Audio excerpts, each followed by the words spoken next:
Welcome everyone to another episode of Artificially Inked. My name is Jesse Connor, and I've heard your cries for help, especially regarding some of the more advanced techniques inside of EasyFPS Editor, like importing 3D models in this special format that this game engine uses. And if you're like, what the heck is EasyFPS Editor, and you want to see what it's capable of doing, exit the game. Head over to Steam and check out DOSman Games. These guys are developers and publishers for these bite-sized boomer shooters, as they call them.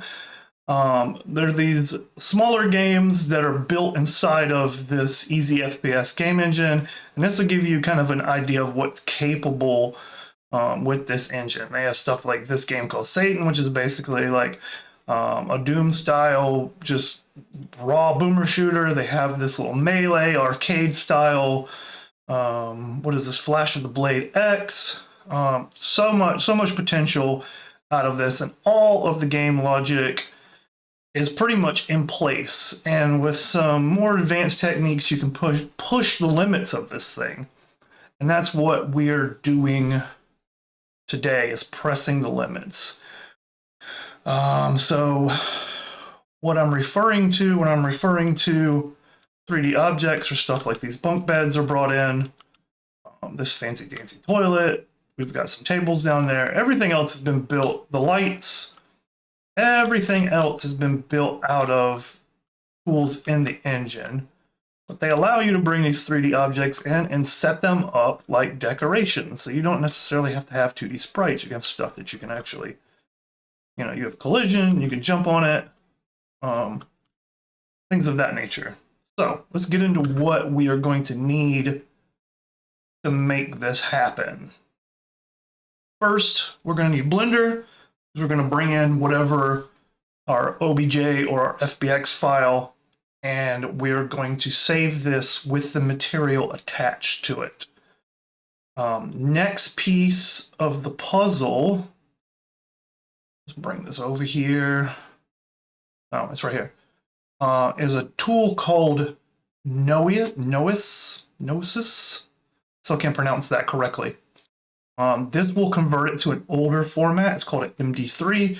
It was specifically used inside of Quake 3. And that's the format that EasyFPS needs to render the 3D. I will leave a link in the description for that. Let me go ahead and open up this tool so you can see kind of what it looks like. So if I click on stairs, of course these don't have a material on them, but if we can look at something else that may have a material on it, yes, catwalk. And this will help us convert to our file. So that being said, let's get on with the process. Let's get to the goods here, because this is going to take a minute, and hopefully I won't have to do too much editing. I can just do this in one single run, and this video will not be too long. So I'm going to grab an FBX. I have some stairs already set up here. And what you can also do instead of Blender 2 is, because however this is positioned is how it's going to be inside of the world space. So if you need to rotate it in any position, move it, change it, adjust it, its height, this is the place to do it. Okay, so we've got that in here. Now what we need to do is we just need to add our material. So add material. Let's do an image texture. Let's find said image texture. Basic Blender stuff. Stairs, rails, and then one of the things that is important is to name whatever you are naming this FBX file that we're going to import into Noesis. Go ahead and change the material to that name as well. So I've called this stairs 1, and I'll end up changing this when it exports out, because I've got to change it anyways to save the file. So there we go. And of course this texture is way too detailed. In a normal situation, I would shrink this down. This is like a 4K or 8K texture. I would, shrink this down to like 256, do a bunch of editing to it in Photoshop. But for this demonstration, this is fine. So now what we're going to do is we're going to export it as an FBX. I'm going to call it stairs 2. It's already, because I was trying this earlier. Most important part is to change your path over here. It's usually set on auto, set it to copy, and you want to click this little deal so the texture is attached. And then we can export it into that file folder. One little maintenance thing that I have to make sure to do is I'll show you what I'm doing. I'm just going to change this name so it matches. That's the most important part of this whole thing, is the name of the file, FBX file, and the name of the texture have to be the same. So we went stairs 2, stairs 2. Okay. Now inside of here, I'm going to close this and reopen it because sometimes it doesn't recognize the files are there.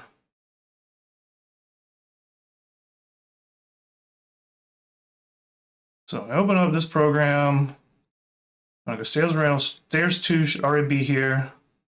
And there they are. They're ready to go. They're in this program. So now we just want to do a simple export. One thing to note inside of this is the destination will always add out to the end of it. So we want to get rid of that so it just saves it as stairs 2 in that folder. All right, and then right here, main output type, we want to do MD3. Should say MD3, Quake 3, MD3. Textures, we want to make sure that it's a PNG because that's what the system uses. And then always going to have to click rotate 90. It's just because the X, Y, and Z are different in this older program than what the standard 3D software is of today. So it will always kind of lay it on its side. So I always click rotate 90, and then we can just export. And then there we go. If we go ahead and pull up our file here, we should have stairs02.md3. All right, now into the editor. Now that we've got that, first thing that we want to do is we want to come over here to our entity settings. This is where we set up our decorations. So it's going to be a faux decoration, basically.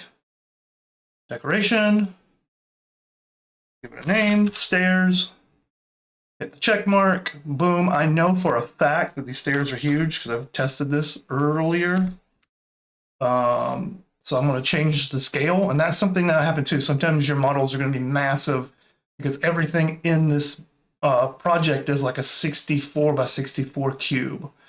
I always hit disable culling because it does some weird thing with 3D meshes. If you look at them a certain way, they'll just disappear. All right, so we're going to accept that. And then we'll go to Advanced Tools, Model Configurator. And then if we hit our little folder here, it should find all the decorations that are available to add something to. Got stairs that we just created. Click that. Also, I also always unclick merge with level geometry because that will do some weird stuff. Generate collision because we want to be able to step on it, and even though these stairs won't work as intended, I'm gonna have to do something completely different for stairs. And then of course you've got stuff like once you get it in, you can change your offset, so you can move it closer to a wall, away from a wall, up, down, all that basic 3D generation, as long as it's within that square space. Okay, world model, stairs, open, and now this should be ready. So now down here, in our decorations, we should have our little question mark that says stairs. We click it, we grab it. Let's put it here in the level. Let's press play. New game. And we can already see it. I probably just put my player controller down there instead of having to walk all the way down there. But And it's kind of mangled a little bit. Something's happening with it. I think it's getting crunched or compressed. I think this is too big of an item to be in this square space. I would definitely have to shrink this down inside of Blender and then resize it in here. But there we go. We've got a 3D model, and that's how I've brought this table in here. Let's exit out. I'll show you. These are these tables right here. The little lights, the beds, like pretty much all of these question marks at this point, none of them are actual sprites. They're all 3D models being placed in as a sprite. As you can see, you can usually see your sprites. Like right here, I've got some light rays I was playing with. They're a sprite. And yeah, that's pretty much the flow. Like I said, I'll have the links for this program. Like this is what was suggested to me, and it's worked perfect every single time. Sometimes I have issues with the type of models that you bring. So yes, there's some trial and error involved with this, but I felt like this needed to be out there because there wasn't a really good tutorial on doing this from start to finish with all of these little nuances there. Next video, I'll go over some of these custom modifiers and show them in like real time, creating them and then putting them in the showing them how textures work with them, because I've built a lot of my level, as you can see, with these combined with the correct textures can work wonders. So that can be a video on its own probably.